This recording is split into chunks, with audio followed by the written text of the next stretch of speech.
Hi guys, how are you doing? So it's time for another episode on the SciCraft server. So first, let's start with a little progress update. We've finished the floor and also put the second layer of stained green glass blocks on top, so everything is bomb-proof by now. We also built up the walls. By now I don't really like the colors anymore, but it's really hard to build something nice in such a huge scale. So we use Prismarine and diorite blocks.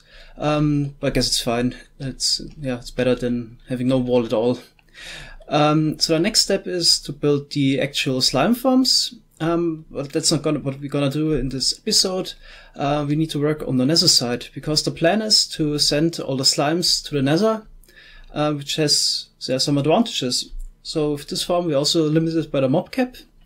And sending the mobs to the nether has two advantages. So first of all, the large slimes wouldn't split up into smaller slimes, which would take even a larger amount of the mob cap. And mobs also have this dying animation for 20 game ticks, which also, it's also time when they count towards the mob cap. So if we don't kill the mobs and send them directly to the nether, this issue of the 20 game ticks is avoided. So here we are at the corresponding coordinates in the nether, and the plan is to make a nice looking room around the nether portal, so where all the mobs come out. We also need a huge shulker box filling system. We also plan to send the drops back to the overworld, so an AFK player could craft them for script, and basically we need a lot of space. So we've already started digging out this 100 by 100 room. Because we want a really large room for the slime farm on the nether side, and we need to clear this down to bedrock, and that is quite a task. So here for the top part, Francesco has been digging for a while and cleared out this large area, and for the rest of the way we're gonna use TNT dupers, of course. So I brought already over some materials, and I'm gonna start building them up now. So I'm building up the TNT duper quarry now. So we have a TNT module every 4 blocks. And made those walkways, which are in this case already part of the quarry. And I'm just using the normal bidirectional TNT duping quarry. So nothing fancy like I showed recently with a TNT module that could be pushed down. I don't think the extra effort is really worth it, and also won't include a liquid sweeper that would get rid of the lava, which is connected to the top part.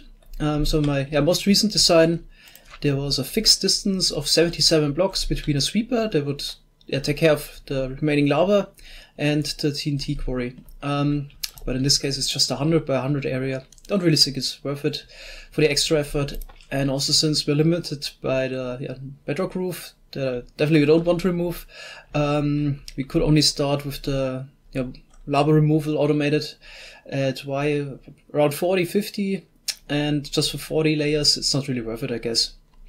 So we're gonna do it separately. Building the TNT duper is of course a little bit different in survival than in creative, so I guess everybody has his favorite method of doing it. So mostly build those walkways, and in the front I can already use 2 of those blocks which are part of the TNT duper. And every 4th block we have 2 of those slime blocks. Then I built this U-shape like structure right here out of slime blocks. Then I need a TNT block on this side, and then I need to remove the slime block right here. Then we need tactile rails here and there, and then also slime block on top. Then I already built up this part here on the other side, so now I just need to add sticky piston here and there, not there, in the back. And I place a dropper in front, so nothing could, this piston doesn't grab this part here. I'm gonna complete the TNT duper last, so if anything goes wrong, at least it won't launch any TNT. And then this back part was also quite simple to build, so just alternate 3 slime blocks, 1 sticky piston, remove that slime block again. And this is the most annoying part, always to get those downwards facing observers on top of the slime blocks right here. So I need some extra blocks, remove them again, then get the observers. Oh, don't forget, put no mover block in the back, get observer right here, and the other one here, extra block. So this is really the most annoying part, just because I need to place down the observer in the right direction. I wish there was some kind of a wrench, like a modded in vanilla Minecraft, so it would be enough to only place down the observer and then rotate it. Also the same goes for pistons. A lot of progress has been made. I added the mechanism that keeps the TNT duper one block away from the sticky piston right here. So basically the flying machine flies in, and the sticky piston would try to grab it, and then would stop. But obviously then we have a lot of blocks, and the sticky piston here in the back couldn't push this. And that's why I need to move this TNT duper one block away again later, so the machine could start again. And in order to achieve that, once the machine comes in, this observer triggers this trapdoor, which this observer detects, which this observer again detects, and then it gets one more pulse for the sticky piston and pushes the TNT duper away. In this way, could start the machine again. So at the moment, I'm building the start mechanism. So we're just gonna power this trapdoor right here, and this sends the machine off in this direction. I didn't include an option to automatically start the machine again. So whenever the machine comes in, it docks. But in my tutorial video, I showed that if you would place a glowstone lamp right here and another observer right here, the machine would restart again.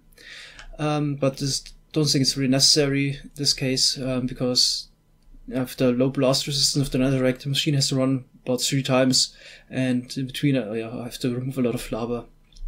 And at the moment, a little bit wondering if it's really worth it. I've been building for over an hour now. For the 100 by 100 area, I think it's still worth it. But yeah, the TNT core is really worth it if you go even larger. For 300 by 300 area, just 3 times the amount of effort to build, but you remove 9 times the area. So the larger your area is, you have to remove, the more efficient it is to build more sophisticated machines. I didn't even mention it yet. The reason why there's no mob spawning at all is not because we play on peaceful difficulty, so as always the difficulty is hard, as you can see here. The reason is that I brought over 71 shulkers. So I flew them over from approximately 0, in a flying machine. It was the same flying machine that I used recently in the end dimension to transport all of those shulkers, and now we use them in the Nether at a building site. So whenever we work with flying machines now in the Nether, where Ghast would cause catastrophic damage, we bring over the mob switch and are safe. We just have 71 shulkers at the moment in the Nether. The plan is to get at least twice the mob cap. So at the moment I'm alone in the server, and the mob cap is 70. That's why 71 is enough. But if, for example, another player would spawn, then we would immediately get mob spawning, and maybe if you have bad luck, then a Ghast immediately spawns and shoots at the flying machine. So it would be better to have 140. But yes, since it works now, I'm gonna use those. And I've also completed the flying machine. On the other side is also the pistons that cause the flying machine to return to this side again. I also completed the TNT duper, and all that's left to do is try it out. So I hope that we have enough space between the TNT module and the ground here, so TNT would destroy the duper. So they could be propelled up if you have bad luck. And I've placed some blocks there. So I have 2 options. Here in the corner is a button. If I activate that, all of the flying machines would start, but I guess it would be better to do it individually. I mean, errors are made sometimes. So let's do one flying machine first and see what happens. Yeah, that looks good. Okay, let's try the next one. Also looks good. Let's do a bunch. Okay. Yeah, that would be the next work. So I already brought over some lava buckets. But at least get some quartz.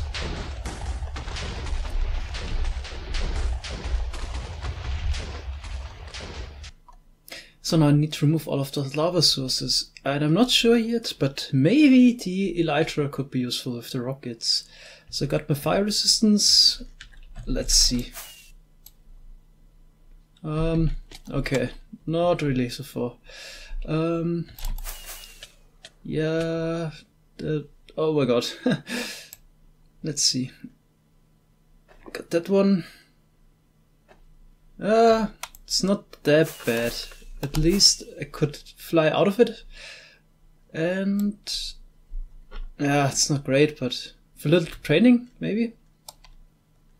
Okay, the lava is cleared for now, and should we risk it? I guess I really want to see it. So let's press the button. Why is this so hard? Okay.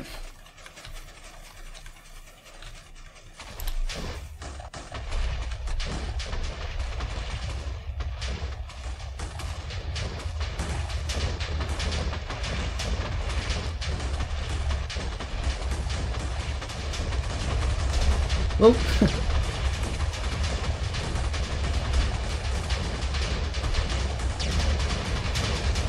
Yeah, looking good.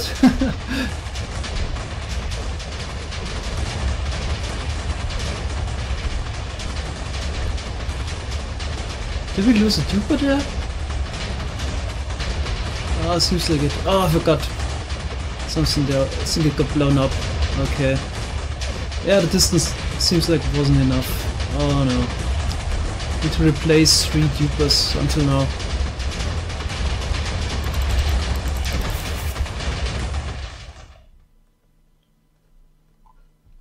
Yeah, I should have done them separately.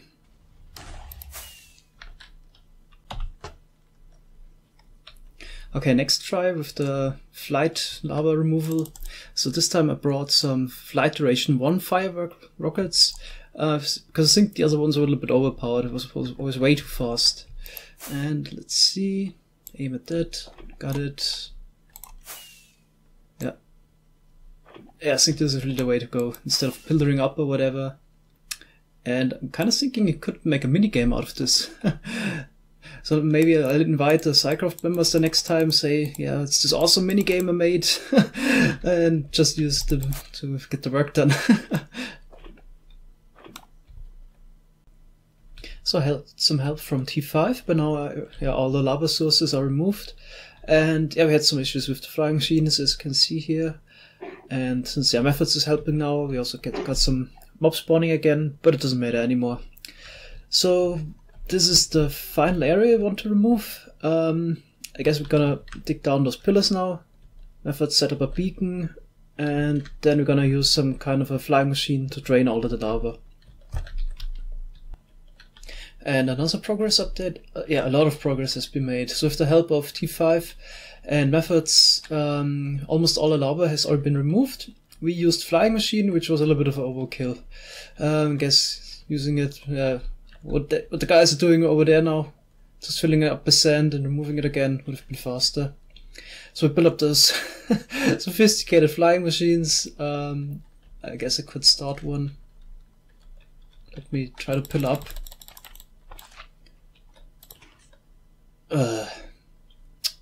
Okay, not like this.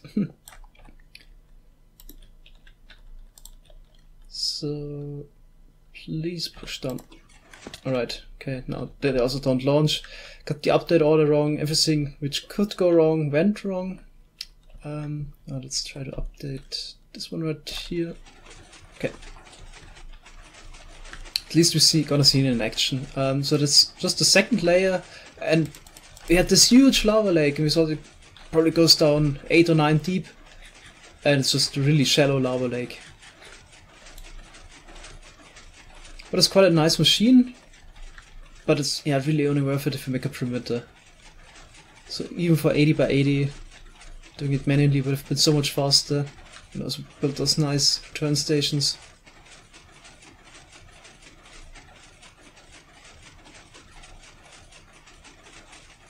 Also the turn station move one down.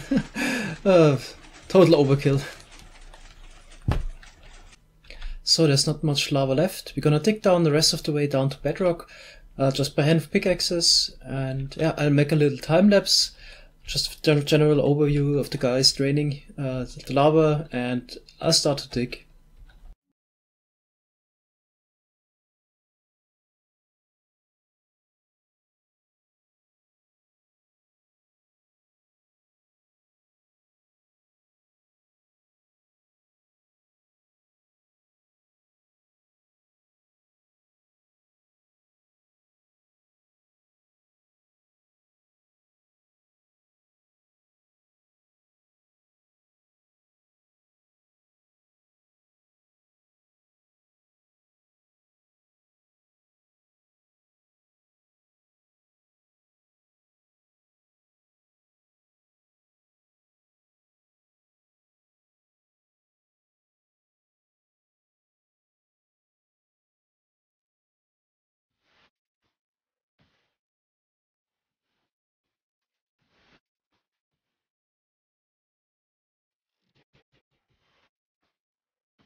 So we're finally finished, all the area has been excavated by now. And maybe a little resume, the TNT duper at the top was definitely worth it, especially after realizing how slow digging is in fact. And then the lava draining with the flying machines was a little bit overkill, especially since the lava was just only 2 to 3 layers deep. Should have built some simpler flying machines without sophisticated return stations, so one that will do a layer at a time, then we could quickly break it. Basically the model we used to move the Dragon Eggs would have been fine as well right here. And yeah, also draining the lava with sand also works quite well. For larger areas, yeah, the flying machines to remove lava and the TNT duper would be even more worth it. So this is just an 80 by 80 area, but if you make a 320 by 320 area, just need to invest 4 times the effort to build the flying machines, but you would clear 16 times the large area. So it's definitely worth it there. And the last part, digging all that netherrack, yeah, we should have brought over some normal TNT ignited manually.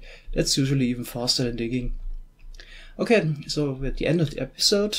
In the next one, I think I'm gonna work on something else.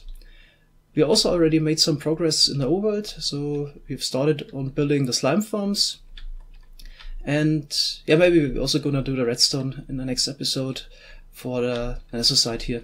Okay, thanks a lot for watching. Have a nice day. Bye bye.